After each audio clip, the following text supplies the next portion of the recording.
Hello, everybody. This is Carol Maletta. Welcome to the Parenting 411 podcast, where we share information parents need from sources they can trust.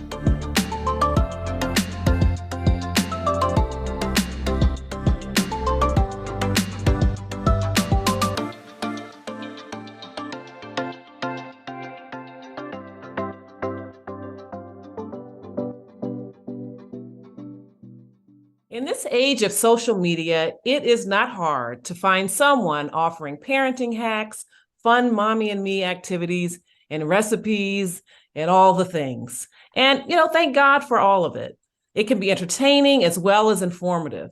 However, research reported by the Hechinger Report shows that millennials, at least, are more likely to turn to the grandparents for advice. You see, they want to hear from someone who's been there, who really knows. And I don't blame them. That's why I brought someone in who is eager to share lessons about life and love that she wishes she'd known when her children were young. She is Kim Sorrelle. She is a writer, speaker, entrepreneur, the director of a humanitarian organization, an activist, of course, a mother and a grandmother. And she says, a lover of all people and Black licorice. So thank you for joining me today, Kim Sorrelle. Carol, thank you so much for having me. So, as a mom of 6 children, you've had quite a journey. People could rightly assume that, you have tons of wisdom to share. But I'm guessing that, even you didn't realize just how much until, recent years. So tell us about the life-changing experiences that really brought this home for you. Sure. Well, a few years ago, I was diagnosed with breast cancer. And 4 months later, my husband was diagnosed with pancreatic cancer. And he passed away 6 weeks after that. And I was 47 years old and so unexpected to be single at 47, to lose the dream of growing old together and sitting on that porch when we're 95 years old, sipping lemonade and rockers and smiling at each other, or whatever it is people do when they're 95 years old. And so it made me question some things. And love is one of the things that made me question the truth about love, what love really is. And so I decided I was going to figure it out because it seems like there's a mystery surrounding it. And so I dedicated a full year to search for the true meaning of love. And I found it. Now, I know your journey also inspired you to write Cry Until You Laugh. What did you want to tell the world with that book? Well, when I was diagnosed, I went to the bookstore, first thing that I did, and everything seemed depressing or medical. And I wanted to know, what does it feel like? What's it really like to have breast cancer? Do I have choices I have to make? What do I tell a doctor? What do I ask a doctor? I just couldn't find anything. And so I started writing kind of as a way to update family and friends as well. I'm going to the doctor tomorrow, whatever it happened to be. And I sent them out via email, but it was so much more than I'm going to the doctor tomorrow. And before I knew it, 5,000 people were reading my emails. And so it's all those entries I wrote for a little bit over a year. So during my whole time with cancer, my husband's, and then losing him. So that book is Cry Until You Laugh, because that's what you have to do. You need to cry, but you need to be able to laugh again. And what are some insights that surprised even you as you wrote the book? Well, one thing is writing is so therapeutic. And I've heard that from a lot of people, that writing is very therapeutic. But I think a thing that surprised me a lot is people would say, well, Kim, why you? Why you? And I would say, well, why not me? Why? I'm not immune to cancer. Anybody can get cancer. And it's random. I don't believe that God smites people and says, oh my gosh, you stole that pack of gum when you were in 7th grade. So when you're 47, I'm going to give you breast cancer. I don't think that happens. And so it was never a why me. But I think the biggest thing that I learned is that there are things in life we have no control over. I'd never pick cancer. I'd never pick losing my husband. I had no control over those things. Mm-hmm. But I do have control over other things. Like I can make the choice to be happy. I control my happiness. I control how I want to live life. I can control what I want to do with my life. So I make those choices every day and choose to live fully. And I've seen people go through a big loss, and we all have. Mm-hmm. And sometimes it seems to be easy to stay in the grief, to stay deep in the grief.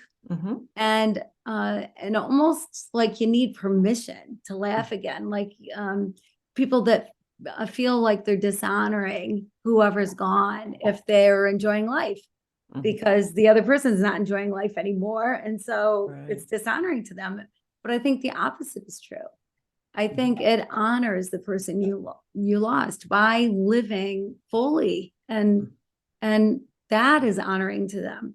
So everybody, you have permission to laugh again and enjoy life. Mm-hmm. Mm-hmm. And so, there may be moms listening if they may not have experienced loss or illness, but they might be dealing with other adversities or just feeling overwhelmed by the parenting journey. What kind of insights did you gain or did you find as you were writing the book that might resonate with them? We'll be right back after this.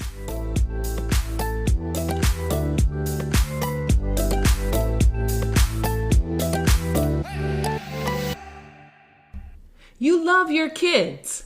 You do your very best for them.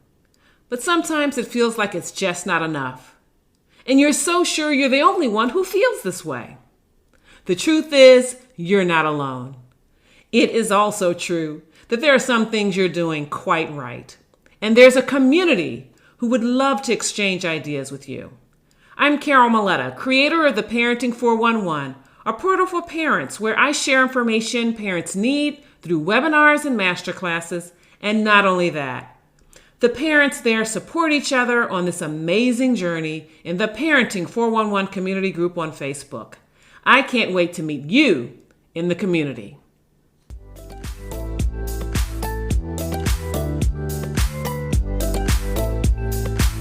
And we're back with the Parenting 411.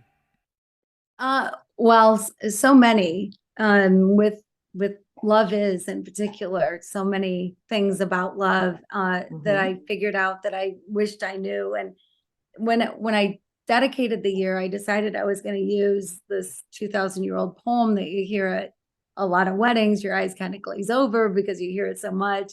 Love is patient, love is kind, does not envy, does not boast. And take one word a month and figure out, well, what is love that is patient? What is love that is kind? And every month without fail, it took me the entire month to figure it out.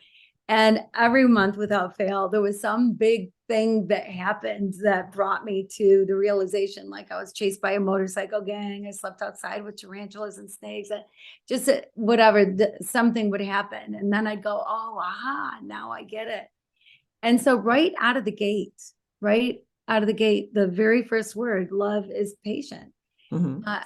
I thought, well, shoot, I know what patience is. You know what patience is. You're not honking your horn if you're stuck in traffic. You're not mad because your son can't find his shoes and it's time to leave for school and you're going to be late, right? You're keeping your cool. But love that is patient is different than that. And love that is patient, if you can love this way, and I just think everyone's supposed to love everybody, but especially, us moms, as parents, we adore our kids. We love our kids. There's sometimes we don't like them very much, when they're acting up or whatever, but we love them. The love never goes away. We love them. And so love that is patient would say that this moment right here, right now is the most important moment of your life. What's in the past is in the past, and what's in the future is yet to come. This is the moment. In showing love that is patient, you are fully in this moment. And I'll tell you, I know what it's like to have the little ones running around. My biological kids, my four biological kids, my oldest was 4.5 when my fourth one was born.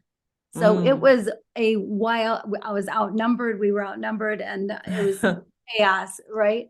And so I know that overwhelming feeling, and I know for me, it was so easy to think I'm engaged in conversation, but actually be thinking about who I had to get to soccer practice, what I needed to get from the grocery store, or maybe a meeting that I had later that day, whatever it happened to be, and think that I'm fully engaged at the same time. And it's not true. I'm not. I do not have that superpower. I don't know if anybody does.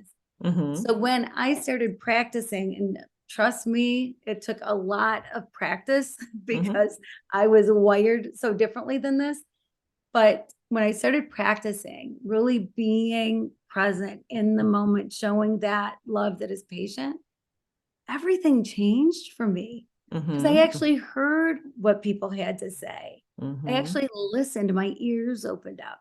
And Mm-hmm. instead of making assumptions about what somebody's going to say or trying to hurry them along or having my rebuttal ready, I actually listened and Mm-hmm. heard things I never would have heard. And Mm-hmm. I think, man, if I would have known this when I was a mom, standing at the stove, stirring the beans, and the little one tugging at your skirt or whatever. I had one son, my son Luke, would poke me in the arm, poke me, poke me, poke me, mom, mom, mom, mom, whatever. I had a bruise there for years. And if I knew then what I know now, it's simple. Like he just needed my full attention for a minute as I'm, Mm-hmm. kind of pushing him away. Luke, I'm busy, I'm busy, I'm busy, right? But if I Mm-hmm. would have stopped for Mm-hmm. just not even a full minute, probably, and turned to him and looked him in the eye Mm-hmm. and gave him my full attention and asked him, Luke, what do you want? He probably would have said, "This truck is red," and then ran away. I mean, Right. quite often they're not keeping you for 20 minutes. They just have something quick. And the bruise that seems to be permanent on my arm probably wouldn't be there if I would have acted that way. Mm-hmm. And something else that really came up for me when you were talking about your example for love is patient, love is present. And that's everything that you were talking about. It's just like about being there. And that's definitely, if I had some wisdom to share with young mothers, it would be to be present. Because I think, as I've shared with you, I'm the mom of twin sons. They're now young adults, but when they were little and I came home, I had a career in corporate marketing, really did not have aspirations at that time to be a stay-at-home mom. I thought I'd be home for a little while and all of that. And I thought that I could run my house and run them the way I manage my projects and manage my team members and all of this other stuff. Everything was going to be so orderly. So what I found a lot of times is I was so focused on um, getting the bottles ready for the next meal or whatever, like taking care of things for them, but not really being there with them or enjoying them. And so thankfully, I snapped out of that pretty quickly. But initially, when I first came home, after having giving birth to them, that was my mindset. I wasn't being present. And so that is what I would really, that's something I would say too. I love that. Love is present. I love that. That's Hmm. profound. That's really Hmm. good. Yes. So you've talked about how you've gained some valuable nuggets you wish you had known when your children were younger yourself. Um, what else? What else do you wish you had known when they Well, were there's younger that you would have put it to practice? yeah, yeah. Well, there's some myths surrounding love. What that I had to unlearn, that I had Oh, to kind of do a mind shift. okay. But, you go to work on your relationship together with your spouse, your partner, or whatever it happens to be, and quite often you hear that love is a two-way street, Love is or too what? a two-way street. Oh, That love yes. is a two-way street, right? Is common terminology, but it's not. Love is a one-way street. So if I give you money and you give me a pair of jeans, that's a transaction. If I give you love to get love, that's a transaction. And love is Gotcha. not a transaction. Love is on you, period. And I think about when I brought babies home from the hospital, and when I did, I had total control, like you did with your twins, right? You decided when they ate, you decided when they took a bath, when they went down for a nap, all of that. But then 6, 7, 8 months later, all of the Tupperware is all over the kitchen floor and pots and pans are banging like crazy, right?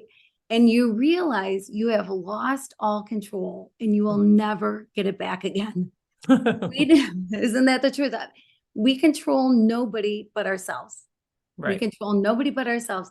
So love you give. Love is something you are and something you give and live, but it's up to you. If you're dependent on receiving love back, you're setting yourself up for disappointment and heartache because you have no control over the love that comes back to you, but you have complete control over the love that you give.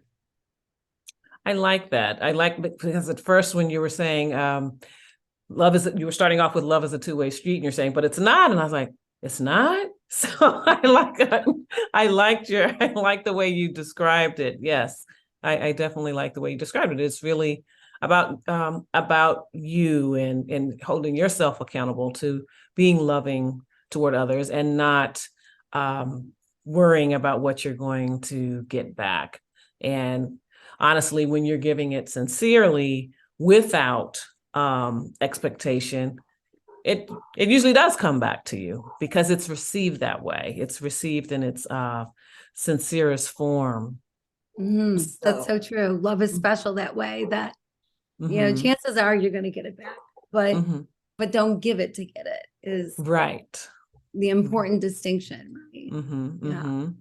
So what are you hearing from people about your books, both books, really? What are you hearing from people about that? I've gotten such incredible, wonderful response. What resonates with them? What are they?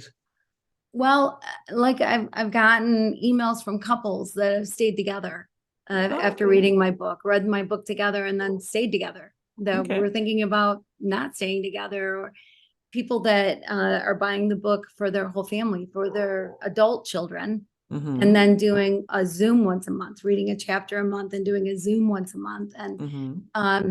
And people that are going through cancer or recently widowed or have somebody in their life going through cancer, that Cry Until You Laugh is such a great tool for them to know somebody else has been through it and whatever. And both books are funny.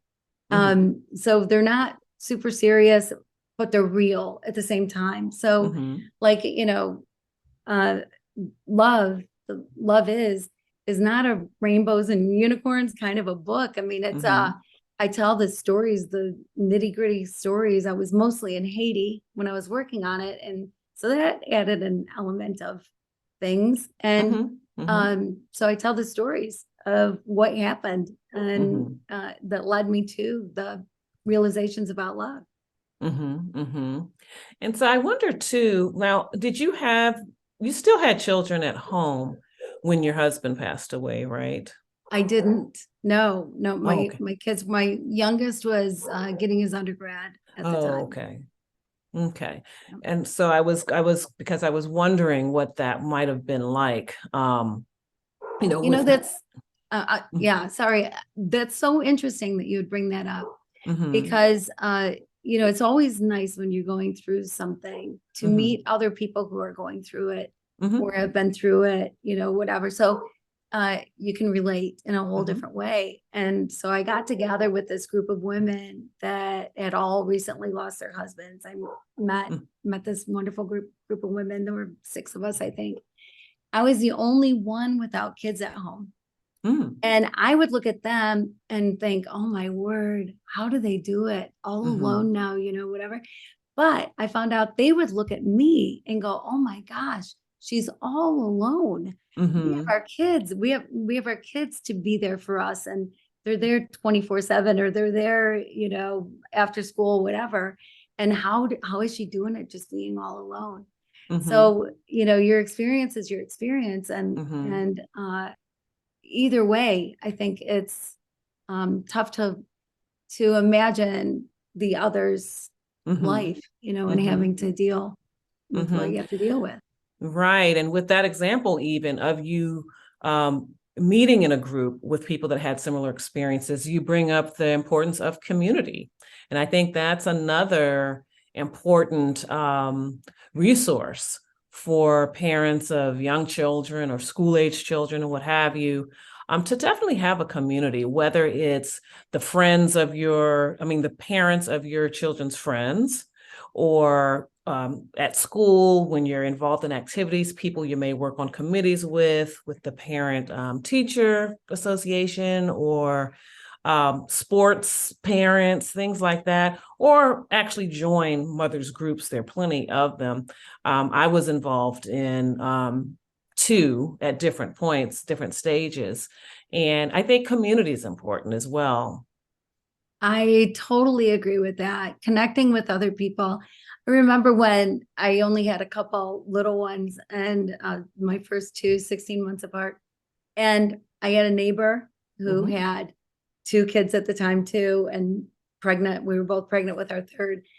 And I loved it when she was available. And we would get together and open a can of SpaghettiOs and feed the kids SpaghettiOs and have a cup of tea and talk and talk and talk. And it always felt so good to connect that way, because of the issues that you have as a mom, that anyone has as a parent, they're not new issues.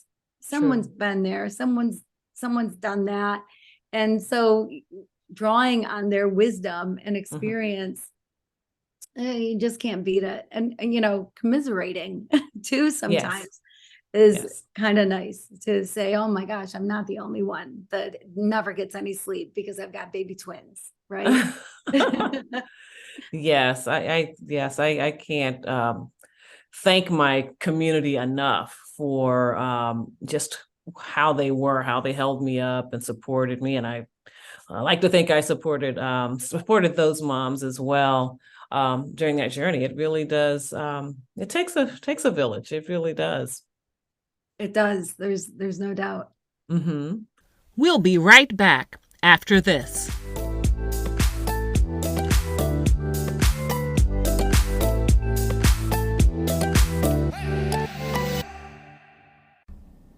As the saying goes, mother's work is never done, except when it really is. I'm talking about my new book, Mother's Work: Pearls of Wisdom and Gems from My Journey.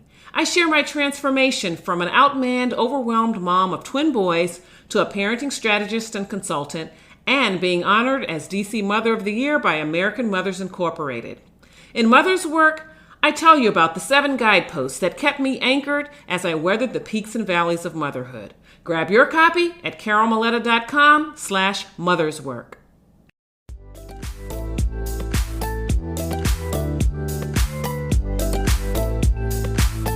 And we're back with the Parenting 411. So, anything else you want to share with moms? You want to leave them with? Yes. Yeah. One thing that came to mind before we got on this is that um, I've gone through with my adult children, at each one of them at different times, or almost all of them at different times, where they became parents or just became adults, and in their 20s at some point, or early 30s, they would come to me and kind of let me know all the things I did wrong and all the Mm, mistakes I made. mm, And my response to them always was, you know what? I did the best I could with the knowledge that I had. We made the decisions we made based on your good. Like, we thought we picked the right school for you. Some of them didn't like the school they went to. They thought that they were robbed of a better education. Two of my kids are like that. And one of them is an engineer for NASA, and one of them has his doctorate as a cancer researcher. And they complain about their high school. And it's like, well, how much better can you get? Like, how much further along would you be? But it didn't matter to them. They looked back and didn't enjoy the experience and thought that we really screwed up. And I would say that's something that I didn't know was going to happen. But as I talk to people, it seems to happen to pretty much everybody, where there's a moment where your kids are doing their own thing and seeing how they're maybe doing it differently and how you must have done it wrong. And so I think it's okay. It's okay because they're spreading their wings and they're doing their thing. And so to let them vent and apologize, own what you need to own. Because I would love to think I was the perfect mom. Yeah, I would love to think that that's true, but I know I wasn't. If I did things again, I'd do things differently for sure. And as a grandma, it's so different. And it's like being a mom, that first moment when you hold the baby. I just remember with my first child, I looked at the baby and went, oh my gosh, did my mom love me like this? Whatever, just that love. And then when my first grandchild was born, it was like that times 10. And my grandkids, I will sit on the floor and play a game. I will sit and do a puzzle. I'll draw. I'll get the paints out. I don't care if it gets spilled on the carpet. With my kids, I felt like I had this busyness. I always had to be trying to tackle the mountain of laundry and cook dinner and clean and do everything and be the taxi and be everything all the time. That sometimes the busyness of it got in the way of relationship. And I encourage anybody to just kind of think about that and think about, is there a way that you can get a little bit better balance with that and make sure that the relationship is more important than the busyness? Absolutely. And then also, because I had been interviewing for a summit that I have coming up, and yesterday we happened to be talking about self-care and, not forgetting that you have an identity outside of your children too. And so I think sometimes we get so overwhelmed by all the other stuff, and it's because we don't carve out a moment, it might be 10 minutes or something, like getting up earlier than the children do, for example, to have some quiet time, or at the end of the day, tacking it on at the end of the day, or in the middle of the day, however works best for you, but also feeding yourself as well, so that you do have something to give, so that you don't keep tapping and tapping and tapping till you're tapped out. And then just caught up and overwhelmed by the busyness. But I think if you know that you're taking that time for yourself, you can kind of breathe a little bit and just deal with the tasks that need to be done, but you have a different attitude about it. Maybe you even think about where your children could help. There'll be an opportunity for them to learn how to do something or whatever. And that's engaging too. That's connection with them as well. That's such great advice, just incredible advice. Coming back to love, you have to love yourself, right? Yes. You love yourself before you can love others. And we can be so critical of ourselves, right? We look in the mirror, we don't look like somebody else, we don't look like the magazine cover or whatever. But I think about like the Mona Lisa. If the Mona Lisa went up for auction, can you imagine how many millions and millions of dollars? I don't even know. I don't know how much money. And it's because it's one of a kind. It's a one of a kind masterpiece. And so are you. You're one of a kind. There's only one of you. There's nobody who's ever been exactly like you. There will never be anybody exactly like you. You're one of a kind. You're a masterpiece. You're created to be who you're created to be. And so embrace that. It's good we don't all look alike. It's Yes. good we're not all the same. Our personalities aren't all the same, right? Hmm. That's a good thing. It's good Right. that there's this beautiful uniqueness among us, and Hmm. embrace that. Love yourself. Love Hmm. yourself because you're worthy. You are worthy of Right. love. Hmm. Hmm. Now, how can our listeners follow you, whether it's on social media or at your website? Well, my last name, I'm literally the only Kim Sorrelle spelled my way in the entire world because my last name is obnoxious. There are way too many letters. There are two R's, two E's, two L's, Sorrelle. But so my website is kimsorrelle.com. And because it's a unique name, I'm found anywhere. I'm very easy to find. Love is a bestseller, and so that's easy to find, and an easy title to remember. And so I'm on all the social platforms, and As I Kim love Sorrelle? connecting. As Kim Sorrelle. Yep, Okay, good. yep, Okay. yeah, and I love connecting with people anytime. Oh, wonderful, wonderful. Well, thank you so much for joining. I know that our listeners will get something valuable out of it from your experience. I think it is a good thing to, like I said, I love all the influencers, I guess you could call them, but the moms that are on that are sharing their world and all of that. But it also is nice to talk to someone that's beyond that stage that they're in, and can say, it'll be all right. And as you said, do the best you can with what you know how to do, and things will turn out okay. And so, to my listeners, continue to follow me at the Parenting 411 on Facebook, Instagram, Twitter, and YouTube. And remember that it is never too late to be the parent you want to be.